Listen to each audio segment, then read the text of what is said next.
Welcome back to The Thing About Witch Hunts. I'm Josh Hutchinson, and today we're returning to a story we first shared back in episode 47 in August 2023. We're talking about the play Prick again, and here we're now in episode 166. And I'm Sarah Jack. Prick is a powerful theatrical production about the Scottish witch trials written by playwright Laurie Flanigan-Hegge and originally directed by Maggie Griebel. The play tells the stories of women from the Scottish witch trials, including an unknown woman whose name has been lost to history, Marion Tweedy, who was pricked but never confessed, and the infamous Isabel Gowdy. Using haunting puppetry by artist Madeline Helling, dark comedy, and contemporary relevance, Prick draws a powerful line from the pricking and quarrelsome dames of the past to modern misogyny. Since its premiere at the 2023 Edinburgh Fringe Festival, Prick has traveled to London, New Orleans, New Zealand, and is now heading to Chicago for 2 weekends, November 6th through 16th at the Den Theater. Today we're joined by returning Minnesota guest playwright Laurie Flanigan-Hegge and puppet artist Madeline Helling. Laurie is wearing the Witches of Scotland memorial tartan like these. We also have director Jeff Mills from Chicago's Proboscis Theater Company and director Amy Chaffee, who's an associate professor at Tulane University in New Orleans, Louisiana, who directed the play there in New Orleans and also in New Zealand. So let's find out what's happened with Prick since we last spoke. Welcome to the Thing About Witch Hunts podcast, returning guests Laurie Flanigan-Hegge and Madeline Helling, and welcome to our new guests, Amy Chaffee and Jeff Mills. Please let us know who you are and what we need to know about you. I'll start. My name is Laurie Flanigan-Hegge, and I'm the playwright of Prick, which was inspired by the Witches of Scotland campaign for justice against the accused witches in the early modern period, and it premiered at the Edinburgh Fringe Festival in 2023. When you so kindly had us on the first time, we talked about this play, and since then, it has been in the U.S., and it's in rehearsal right now with my colleague and friend, Jeff Mills, who is directing it in Chicago. I'll take that. I am Jeff Mills, co-artistic director of Proboscis Theater Company in Chicago. We are a rough and tumble, scrappy little theater company ensemble. And Laurie and I and Amy, we've all been friends for a very long time, 35 years, something like that.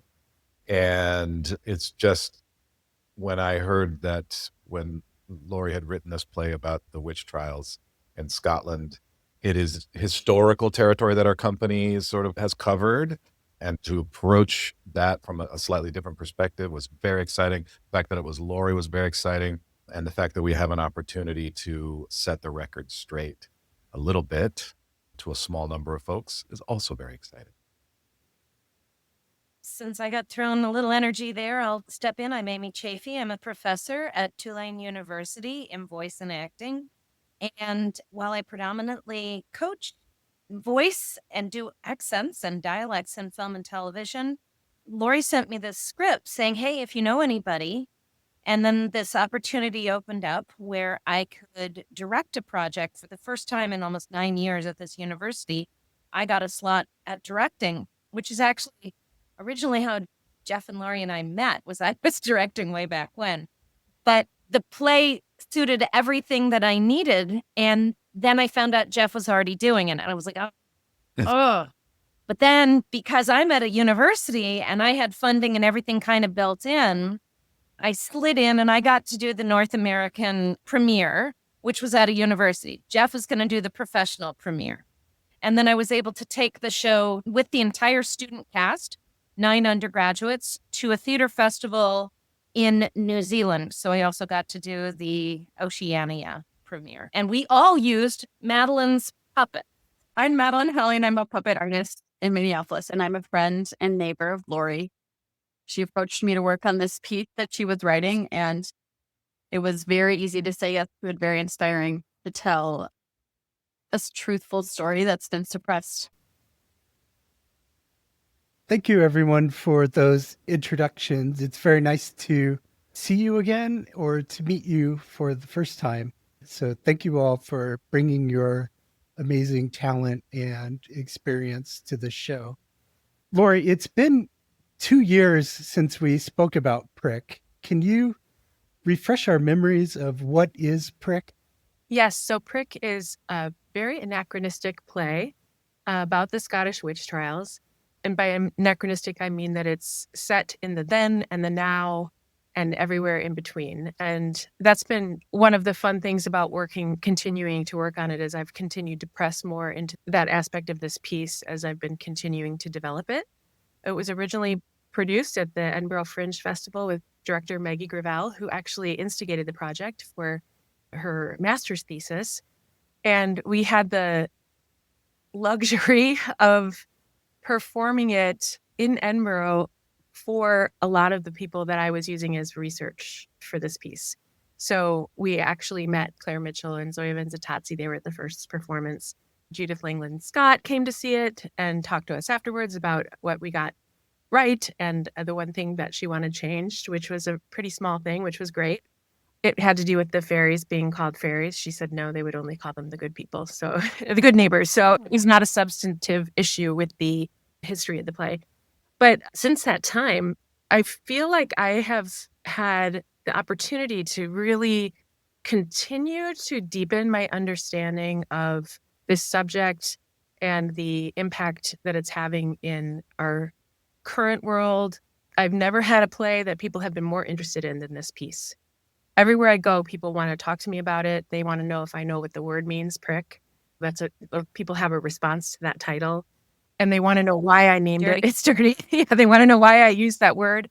And so it kind of leads to this open conversation, no matter who I'm in relationship with in discussion about the play, whether it's a theater person or a friend from my childhood or somebody that I know online. Everybody wants to know more about the subject.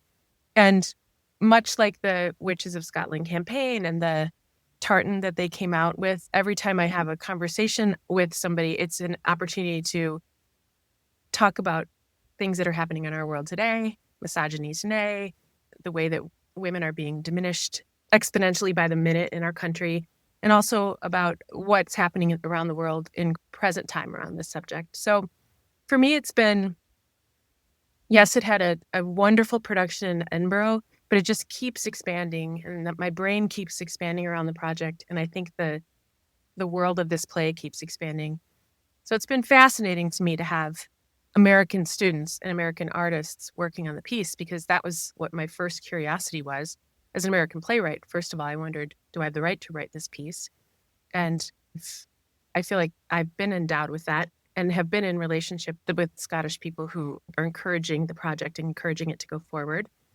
And I really am just tickled every single time there's a new learning or a new kind of sharing about the subject or discovery that happens with American artists. It's a very interesting question you bring up, Laurie, about do I have the right to write about this? One of the reasons why I picked it for my directing slot is, representation and giving voice to a community is a very contentious thing anymore. And my mom's from Scotland.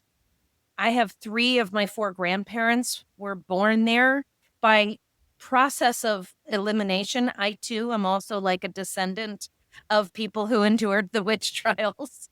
We don't have enough records from the poor villages that my family are from to trace back anything really.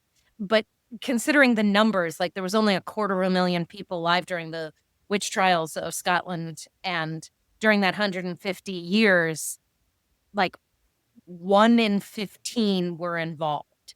Like it's very, very likely that at least my ancestors attended, knew people, etc. So I thought, I have a right to direct this play. No one can say, whoa, you shouldn't be doing that play, because I've had colleagues who were called out for directing plays that were not about their culture. And I was like, I got this, which actually matters where I work. In New Orleans, which is a Black dominant community, you have a lot of people whose voices have been misrepresented.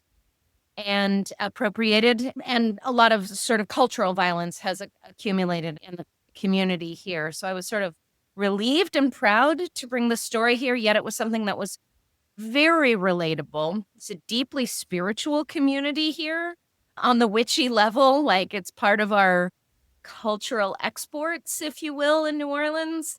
A lot of people come here for the voodoo, stay for the alcoholism. No, I'm just kidding. But so there was interest in it on that level. Like people who were apothecary owners showed up to see the show. People who are practicing, who we were speaking before the show started about official and unofficial tours. I mean, there are actual witch tours in town, and there are rites and rituals that happen all the time, very bluntly. And that was interesting, that my show was interesting to them.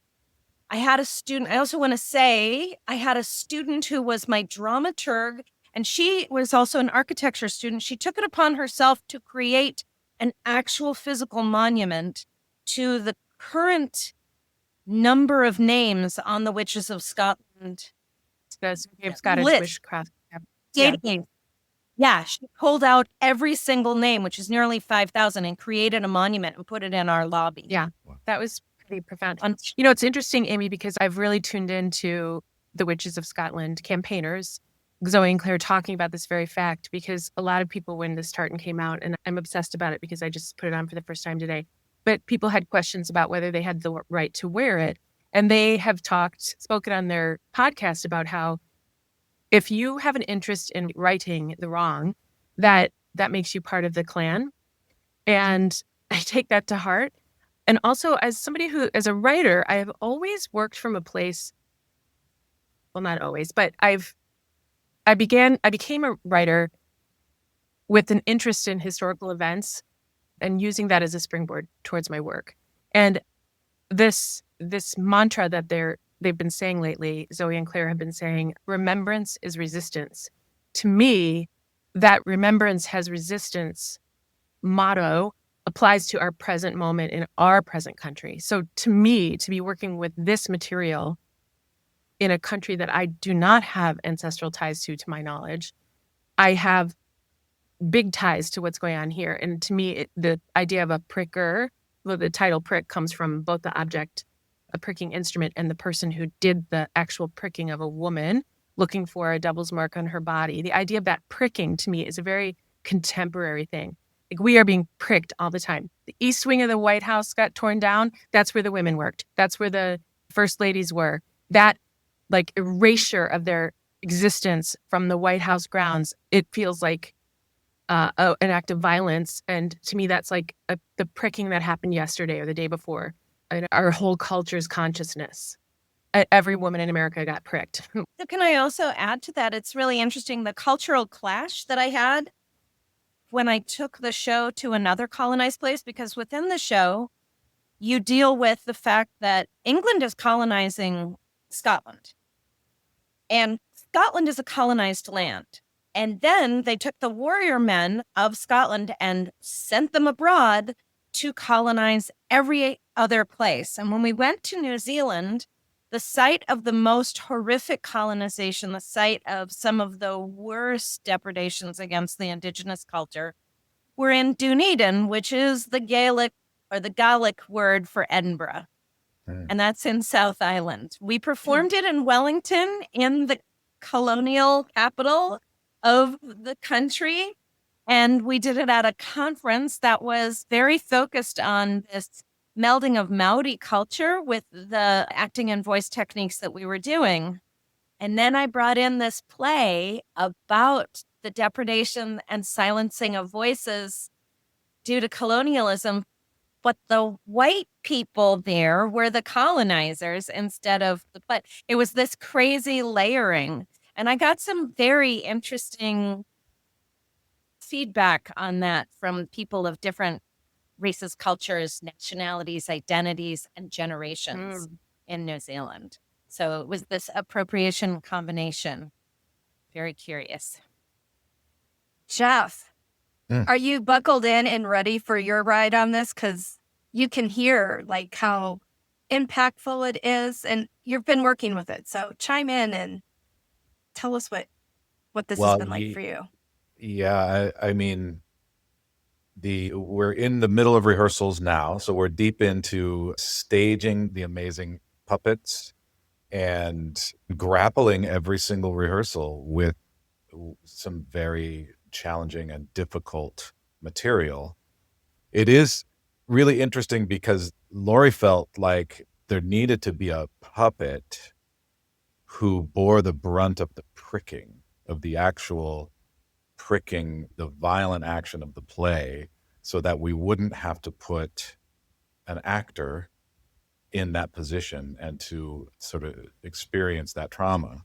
And we were just working this scene last night, and it was quite disturbing how upset people got from watching the puppet being, and we were there like experimenting in and that's such a hard place to rehearse in, because everybody's stimulated by the things that we have to do with the puppet. And in order to get to the right choice, we have to experiment with a whole range of choices in terms of visually, how does it work? How can we tell this visual story of this puppet being abused, or of a puppet representing a woman being abused in this way? And it's very upsetting. We have to continually kind of take breaks and check in, because the cast is mostly women and female representing folks. The play is very fun for the most part because it has a satirical layer to it. And the puppets reveal this sort of world of kind of joy and playfulness. And then we get to the big punch in the stomach sections where we actually have this man who is got this instrument, a kind of a giant pricker that's made up of the same material as the puppet itself. And we've got several of them. One is smaller, one is medium, and one is very big, which brings it into this very absurd world.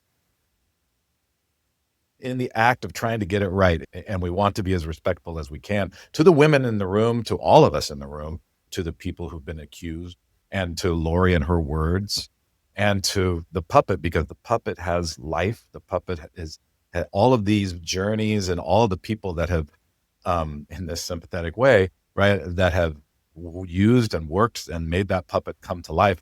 All of their energy is inside that puppet. And so there is a respect for wanting to treat the puppet well, but knowing that the puppet has to sacrifice a little bit of that well-being to tell the story, which is, I mean, that's what we do as actors all the time when it's a hard story to tell and we put ourselves in those positions. But there's something that when you see it being done to a puppet, that uncanny valley way, it's kind of extra disturbing. So it's a lot of stuff. My cast didn't want the prick anywhere near her. Yeah. We ended up doing the gesture at a 12-foot remove. And that made my ADs still need to leave the room every time, because the power of imagination and the power of Madeline's creation is so profound. She's haunting. I had some designers that I needed to work with at my university and in the community. There were a lot of puppet people here in New Orleans, and they came to see it. And as soon as they were ready, their knives were out. They were like, "We'll see." And as soon as they saw your creation, Madeline, they were all, "No." It's really fun to hear you guys talking about the experience with a puppet, because we just had this week in Edinburgh, which honestly, the puppet was still being built at that point, where we had physically had our hands on it. And then she's come back to me for repairs, and it's like, "Oh, hey, little traveler." And then I get to, just like touch her up. But there hasn't been much to do. I mean, she's been well cared for. I'm probably the hardest on her, I guess. But it is, I think that just to like speak to the articulation that happens when you're puppeting, is like even that effort, like breath is an effort. So you have to give it life.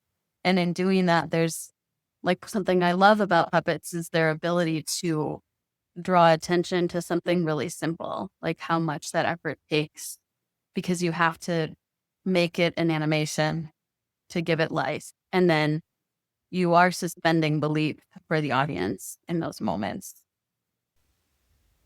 Well, and we very specifically, when we first were talking about this puppet, Madeline considered building 3 different puppets for each of the 3 main women who are represented in the show. So the 3 main characters who have what Amy titled arias, which I love that, Amy. There's 3 kind of large arias in the show. The first is an unknown woman based on the sundry women that are all over the records. The second is a character named Marion Tweedy, who is one of the People's Witches, but was not one of the women identified in the big People's Witch Hunt. And it so happens that she had not been uncovered until our play came out, and the People's researchers said, that's so great. We hadn't really talked about Marion Tweedy yet. So that was kind of cool. And then the third one is Isabel Gowdy, the famous Isabel Gowdy, who came into being because Meggie said, after she saw the arias for the unknown woman and for Marion, we need a baddie. We need somebody who has agency. And obviously that was Isabel. And that was a great, great ask from Meggie, really, because as you're hearing, we're talking about this piece and we're talking about kind of the disturbing and the trauma and these very challenging subjects. As a writer, there's this kind of fine line you walk to say, how can we address these things and also give our audience a relief, give them a valve, give them a way to learn things and hear things and observe things without also being totally traumatized by the work itself, being in a place where they can lean in and then also lean out a little bit. So that's kind of the tension that I feel. But I just wanted to go back to the accused for a second. We had discussed making 3 different puppets, and then Madeline actually modeled her after one of the actors in the original Edinburgh production. And then we decided that she actually represented every woman. And I wonder, Amy and Jeff, if that every woman feeling, if it is that we all see this puppet and we do see ourselves in them, in the rehearsal room or in the watching of it. Well, it's a testament to the puppet design because it's a very tricky thing to design something, a puppet or a mask, that has enough specificity in their features and yet doesn't cross over into being decorative, so that there's an emergence of something, but it isn't quite finished. And it just reaches just a little bit outside of the puppet so that the audience can project onto the puppet, right? So there's enough empty space on the puppet that the audience projects and they see themselves. And to me, that's always the difference between a good puppet, a puppet that you can really bring to life, and a puppet that is difficult to bring to life. It's that space. And I do think it's a particular challenge to be able to represent 3 different women. And that puppet is neutral enough and yet specific enough that it does both jobs in this really spectacular way. So yes, we have been finding really wonderful ways for her to represent all 3 of the women who have these arias. 4 really, because there's the farmer's wife as well. Right. That's the thing. It's also a testament to Laurie's writing. Yes. Because Which has that same thing. Mm-hmm. It's not just the 3 historical women. And it's interesting too. We've talked about it. My cast, I had 6 women and 3 men in the show. And there are these other characters in the show that are kind of television personalities, but one woman sells the other woman out a little bit. And there's the survivor and the terror in her. And then in the final moment, which of course we go to a witch burning after we have the pregame show, Witches Burn Live, and scene 9, we have scene 15 has the burning. And there's a solo that Laurie had permission to use some music that was inspired by the Witches of Scotland podcast. And I had that music, which is sort of ambient, I had it translated into a cappella music for my cast to sing together. And there was a solo voice, and the actress who played the farmer's wife, I made her kind of into the bard. Because after the first scene, we never see the farmer's wife again, except in the body of the accused, the puppet. And so I had her coming on and singing each new scene on with the theme.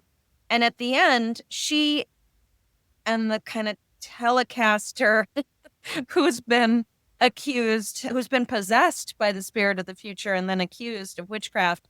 I have them singing the accused on into her place on the pyre. I wanted, as badly as Laurie did, I felt called by the piece to give these accused women who are thrown under in the piece a voice, even at the end. I felt that the accused deserved an elegy, even though Laurie didn't put a song in there. I put one in. But that's also, the style of the work is story theater, which is something that Laurie and Jeff and I have deep history in, and can breathe with the music that you want to kind of swim in with it. Laurie's writing lends itself to This is so interesting because we're talking about the play, but this is also a thing about process for a playwright. If you're a lucky playwright like me, you get to keep working on a piece after you finish it. You get to keep going with it. And then for what you're witnessing is me collaborating with two other artists who know me and my work and my aesthetic and my style so deeply that they're getting things, but they're also asking me questions in the way that we've been asking each other questions for years and years and years. And then a really easy collaboration with Madeline. So this piece just, in some ways, it feels like it has a trajectory of its own. And I'm just saying yes to everything that comes through it because I feel like, I don't know, there's something deeply flowing through the work in this piece and in the producing of it and in the working on it. And I just feel really grateful to both of you, Amy, and Jeff. I can't wait to see the Chicago production. I want to hear about Jeff's music choices because he's a gifted musician and composer. And I know he had some really unusual inspiration for it. I not necessarily unusual inspiration, but I had going back, I do play Celtic music in a previous life. I was in an Irish-Scottish music band. And I always loved comparing the Irish music with the Scottish music. The Scottish music was always a little bit darker. It had a little bit more open chords, and there was actually more harmonizing in Scottish songs. And so I went with that, and I'm doing the sound design and the composition using the tuning that a lot of Scottish musicians currently use, which is the DAD, GAD, DAD-GAD tuning, and put a lot of electronics on it. And so I've been creating atmosphere with these big open chords and using it as the bedrock for the two, because we don't have much. We're not going to be able to have haze or anything like that, but I'll create the atmosphere with sound, and I'll be able to feed in the song that Laurie got permission to use at the end. It's a Healin' Hero tune, Sarah and Josh. Yeah. Oh, you guys know Healin' Hero? Yeah, Witches of Scotland, as Laurie mentioned, they were inspired Heel and Arrow. So there's a Witches of Scotland episode with them. And they did that entire album, right? Mm-hmm. Yeah, I used two songs off that album. I had used A Claire, and it's in 6-part harmony. And then I did a sped up version of another piece, and If I Am a Witch, Will the Devil Help Me Now? That one. And we did the opening bit. We've created a song. It's a song. That's an opening number. The walking song. The walking song, yes. And there's a lot of sort of rounds inside of it. So there's this sort of electronic guitar. There's like this distant taps, distant Scottish drumming way off in the distance. And then these singing, and within the song, every once in a while, they'll start a round and it will create this beautiful spiral. And yeah, it's really pretty gorgeous. And I can't wait to see Madeline built a whole new set of bird puppets for this production. Yeah. You have new jackdaws? My students were the jackdaws. They were great jackdaws, Amy. Yeah. Madeline built a new set, a different style of jackdaws for this production that are just stunning. They're gorgeous. And I saw a video of you guys rehearsing a dance with those, Jeff. So, and I think that kind of people are surprised by what happens in this play. I mean, Sarah and Josh, you read it. It's even changed since you've seen it. Amy did an immersive production where people in the audience were projected into the scenery. And Jeff is kind of doing a hybrid of that. And that's kind of one of the areas that I push more into, the media and the television aspect of it. I hope you get to see it sometime. Yes, it's so hard to not have seen it, I will tell you. But it's so hearing you guys today speak about what it has become, what it's becoming. It's so exciting because when we first met a couple years ago, you told us it's still alive. And that wasn't just a statement. You really meant it. And it's very evident. So it's amazing to hear about what it is right now, what it's been, what it's becoming. This is really incredible. People are shocked. Shocked. My audiences were overwhelmingly shocked that state-sponsored sexual torture existed for 150 years and was a public event. And the idea of witch burnings kind of American culture sort of holds it slightly. The fact that this is a little emotional. You said you'd lived in the Gulf South. I mean, people are still being hung and burned today, here, in the here and now, as you say in your play, Laurie. And there is a coda in the piece, or as we rise to the final burning, the women's chorus does speak of or in my play, the women's chorus, but the chorus of voices does speak of the contemporary persecution of people and the use of witchcraft as an actual state crime. And as I breathe this in this moment, that doesn't feel that far off. Mm-mm.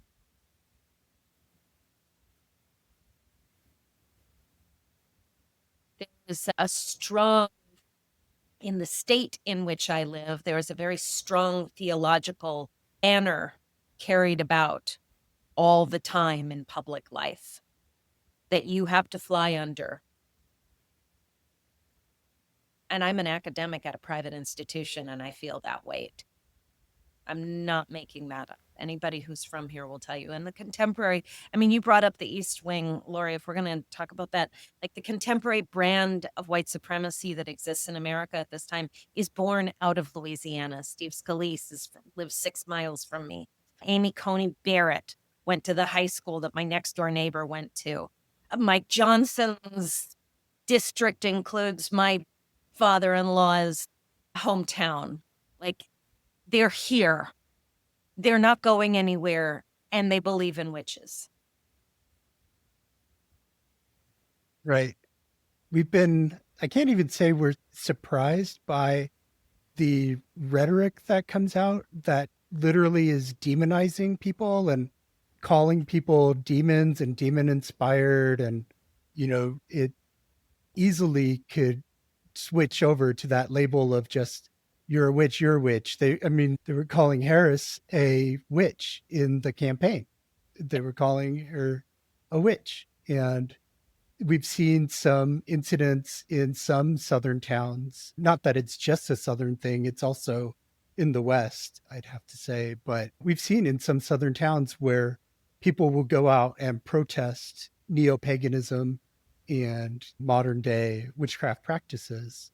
And it intimidates people very easily. So we can still see a lot of that same kind of persecution that's been around. Sarah mentioned witch hunts have been going on for hundreds, maybe thousands of years. Yeah. The other thing is Laurie's play is really super factual. Like, it's packed full of nutrients, but it's really entertaining because, as everybody knows, people don't remember what you say. They remember how you make them feel. And that's the beautiful thing about Laurie's play is there's enough humor in it. There's a lot of humor in it. With these sublime moments of poetry and lyricism and song and silliness.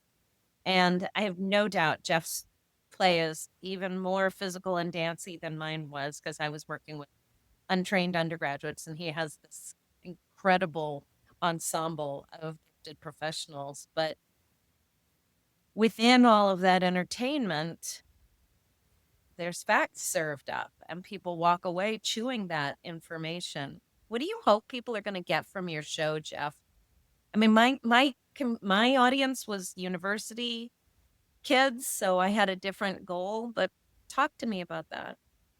I think that most of the people who come, we are hoping to branch into a new group of folks potentially here. And most of our plays have been very kind of femme forward. And so we're building a community, building an audience from that, although we're still very small. There are several kind of shops around Chicago. There's bookstores, occult bookstores, and there's a lot of associations and groups and Facebook groups and things like that that are in Chicago that are connected to modern day pagan practices and witchcraft. And so we're trying to sort of branch and let those folks know that this play is happening. I mean, it was a little bit by accident that we're here around in the Halloween time. So sometimes that we open on the 6th. We open after Halloween. November 6th. 20. And we run 25. through this. Yeah. November 6th, 2025. Yes. And we run through the 16th. So it's really just a 2-weekend run. But Where is it? it is at the Den Theater on Milwaukee. Where can we find ticket information? Well, you can find ticket information at the Den website. dentheater.com. Yeah, the dentheater.com really. And we have our own little page within that, but that's a long, complicated one. So the dentheater.com will get you there.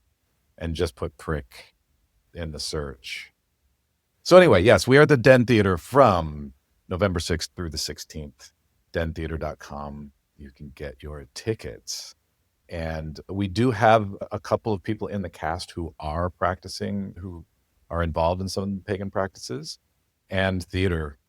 If you talk about the dehumanization that is going on right now in the world, in our culture, the very intentional dehumanization for power, to gain power, the thing that we can do to resist that is to rehumanize. And there is no other better way to do that as a group than going to the theater. Because, while you're in that room together, it's hard for that power structure to touch you. And it can't be run by AI, because if it was AI, it would not be theater anymore, right? So theater, we have to just keep making theater and creating things and being together and collaborating audience and in live places, in real life places.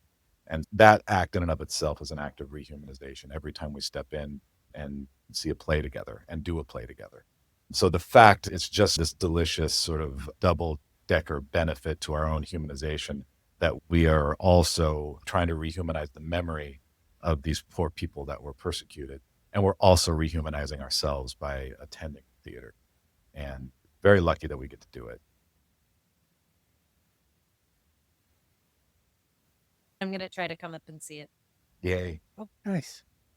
Yeah. I'm just so grateful that you guys are doing the rehumanization, because even history, our memory itself is under assault right now. And we have to speak up for these historic victims and put that flesh back on them and make them whole humans again, and realize they're not, these supposed witches aren't caricatures or just data in this database. They were human beings and they suffered at the hands of oppressors. So we have to acknowledge that before we can move forward, I think.